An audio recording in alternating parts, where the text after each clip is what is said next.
you've got to let the shots go. And if Big John Fury, the fighting man, who's never had a fight in his life, not for the last 20 years anyway, if he comes for me looking for some aggro, trust me, he's going to find it. And he might see this and he might have another go next time he sees me. I hope he doesn't, because the last thing I want to do is iron out an old boy. But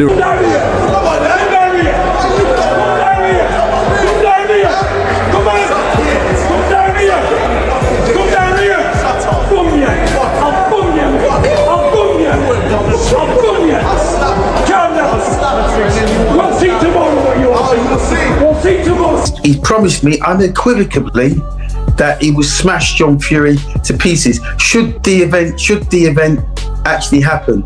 Again, you're looking at a former world champion in Carl Froch.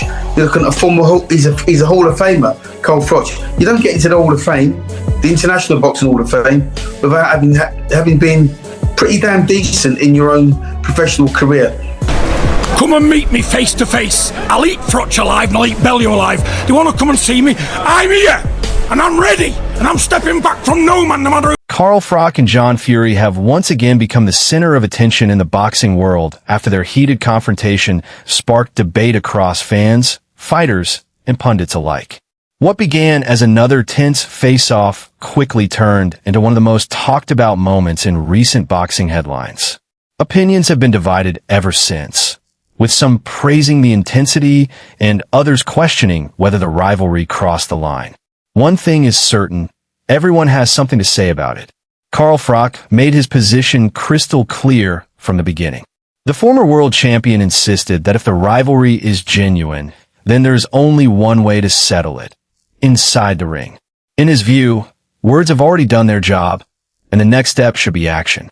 Froch argued that reputations are built through performances, not press conference theatrics, and challenged the idea that endless verbal exchanges prove anything. And and at the end of the day, you come face to face with a fighting man, you're going to get something, aren't you? Or else the fighting man ain't supposed to be what he is he? And I'm John Fury. Is it perfect? The only John Fury. That's Eddie Hearn viewed the confrontation from a promotional perspective. The Matchroom chairman explained that heated exchanges often add another layer of anticipation to a fight. According to Hearn, rivalries become even more compelling when emotions are genuine rather than scripted. It wouldn't surprise me, but like I say, I don't see there's any harm in it. It doesn't bring the sport into disrepute in any way. This is the show business world that we live in. There's the fight game and then there's the fight business. And from the business perspective, that's probably just sold another 1 million tickets worldwide to people to watch this fight. He acknowledged that tempers can boil over when two strong personalities refuse to back down. But he also noted that moments like these often capture the attention of fans who might otherwise overlook an event. I think when you're getting poked like that in a face-to-face, after a while the temper goes, and it's good. I think it's going to be that kind of fight. Simon Jordan offered a more critical perspective. While acknowledging that controversy often attracts headlines, he questioned whether boxing sometimes relies too heavily on confrontations outside the ring. Jordan argued that the sport should ultimately be remembered for elite competition rather than viral arguments. At the same time, he admitted that public interest often increases whenever a rivalry dominates the news cycle, illustrating the difficult balance between entertainment and sporting integrity. I think it's ugly. I think it's not a cheap shot. But they don't. Of course, it's a cheap shot. Do you know what I'm surprised, Simon? Boxing is littered with cheap shots. But they don't need to sell the fight, really, do they? Exactly, Danny. Well, they do and they don't. To the boxing world, Pay-per-view, you mean? Yeah. People see through it. There's only one thing worse than people talking about you. It's people not talking about you. Yeah, but it's how they're talking about you. Look at the message. Broadcaster Ade Oladipo saw the incident as a reminder of boxing's old-school atmosphere. He pointed out that many modern press conferences can feel overly controlled, with carefully rehearsed exchanges replacing genuine emotion. In his opinion, this confrontation stood out because it appeared authentic. While he stopped short of celebrating the chaos itself, he admitted that the passion on display reminded many fans why classic boxing rivalries remain so memorable. Even I felt under the cosh on there, hence why I did the Ronnie Shields thing. I was under pressure. Yeah, exactly. I was under pressure, but I think press conferences, Carl, since back in your day they were quite entertaining, now they're quite boring. Yeah. But that one was one of the ones I thought was almost like a throwback one. Trainer Dave Coldwell believed the situation could have been handled differently. From his perspective, strong words alone are often enough to create excitement without risking unnecessary escalation. Coldwell suggested that maintaining control during tense moments is just as important as projecting confidence. Just shoved it in his chest. The point's still there, but you're not crossing that line, and that would have been quite... Veteran presenter Adam Smith took a balanced approach. He acknowledged that boxing has never been completely free from heated confrontations, but he also stressed that professionalism should remain a priority.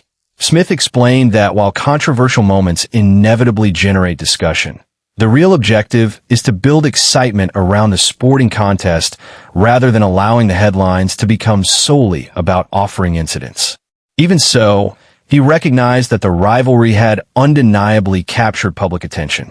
The fight business, and it's just made it even bigger, and we wait to see what happens next. And I'm a storyteller, and I love the interest and intrigue in matchups, and I think this is a fight that the casuals will just revel in. Is it controversial? Have we already seen controversy at a press conference? Heavyweight contender Jermaine Franklin approached the situation from a fighter's point of view. Having experienced the pressures of professional boxing himself, Franklin explained that competitors must learn to block out distractions. He noted that disrespect and psychological tactics are common throughout the sport, but champions are defined by their ability to stay composed. For Franklin, preparation and performance always matter more than emotional exchanges before fight night. I mean, I feel disrespected by it, but it's part of the game. I'm used to the politics. I'm used to the tricks everybody does, so, I'm just ready to fight. Boxing legend Roy Jones Jr. offered the perspective of someone who has experienced countless high-pressure events throughout his career. Jones observed that genuine emotion is often easy to recognize, especially for those who have lived through similar situations themselves. He appreciated seeing competitive fire, but reminded everyone that maintaining focus remains the key to success. According to Jones, emotional intensity can motivate athletes, but discipline ultimately determines victory. Just going through the motion, he's serious about it, so I liked it. Yeah, his energy was very calming throughout the week. Yes, it was. Returning to the technical side of the discussion, Ade Oladipo shifted attention toward what actually happens inside the ropes. He explained that styles, timing, and physical attributes often decide contests far more than pre-fight arguments. While fans naturally enjoy dramatic storylines, Oladipo emphasized that strategy, conditioning, and ring IQ remain the factors that truly shape the outcome once the opening bell rings. Moses brings his own problems to Jermaine, but they're probably around the same height, maybe Moses a couple of inches taller. I like this matchup. Stylistically, I like this matchup as well. Jermaine comes to fight, and that could sort of fall into Moses' hands. Former world champion Johnny Nelson focused on the psychological aspect of the rivalry. Nelson explained that experienced competitors frequently attempt to unsettle opponents before a fight, hoping emotional reactions will disrupt preparation. In his opinion, staying calm under pressure is one of boxing's greatest skills. Losing composure outside the ring can sometimes lead to costly mistakes inside it, making mental strength every bit as important as physical ability. Getting back to it, and that's what they're all been trying to do, because he's thinking, if I can get this man angry, get this man mad, then he'll deviate from his game. Promoter Frank Warren expressed concern about the growing number of incidents overshadowing major boxing events. Warren argued that while passionate rivalries have always been part of the sport, unnecessary physical confrontations can create avoidable risks. He stressed that promoters, fighters, and organizers all share responsibility for ensuring events remain safe while still delivering excitement for supporters around the world. Well, I don't like things like that. I mean, it's ridiculous, and you see these scuffles and all this nonsense at press conferences, and that is where it goes wrong. There's a little cut. I don't know how bad it is. I've not had a chance to speak to anybody. Fabio Wardley also weighed in, explaining that confidence and verbal sparring are natural parts of professional boxing. However, he believes mutual respect should never disappear completely. Wardley noted that fighters can build anticipation through competitive rivalry without allowing emotions to spiral beyond control. In his view, maintaining professionalism ultimately strengthens the image of the sport. Look, look, I'm a stand-up person. I respect those that respect me and that show me respect and behave respectfully.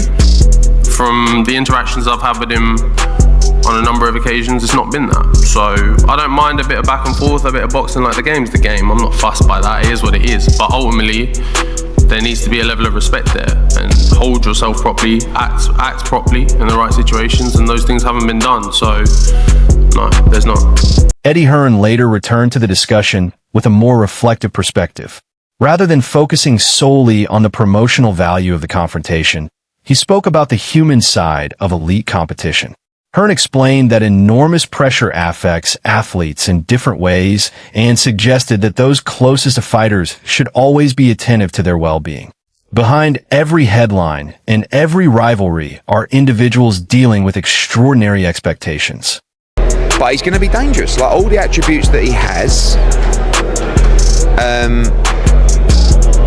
they still exist, regardless of his mental state.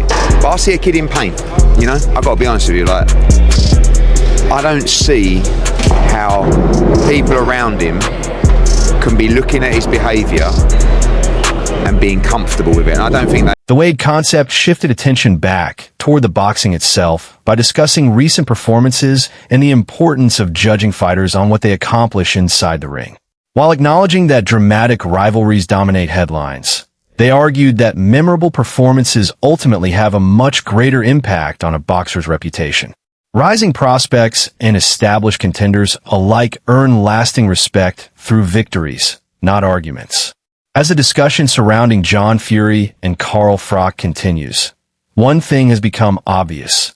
The incident has sparked conversations across every corner of the boxing community. Some believe the confrontation added excitement. Others think it distracted from the sport itself. Yet nearly everyone agrees that the rivalry has become one of the biggest talking points in boxing. I don't know how that happens. He was clearly not fit to fight anymore, and it was going to get worse. I just don't understand that. That makes no sense to me. So that could have just been sour grapes, talking about the referee stopped it too early. But Moses Atalma, what a performance. I can't say enough about how excited I am for this kid, and he's got the world in the palm of his. Whether Carl Froch eventually gets the opportunity to settle his differences in a competitive setting, or whether this remains another unforgettable chapter in boxing's long history of heated rivalries, fans will continue following every development. Until something definitive happens, speculation will only grow stronger. What do you think? Did Carl Froch make a valid point by calling for action instead of words? Or do you believe John Fury was simply defending his reputation the way he always has? Let us know your thoughts in the comments below. If you enjoyed this breakdown, don't forget to like the video, subscribe to the channel, and turn on notifications so you never miss the latest boxing news, exclusive reactions, and the biggest stories from around the fight world.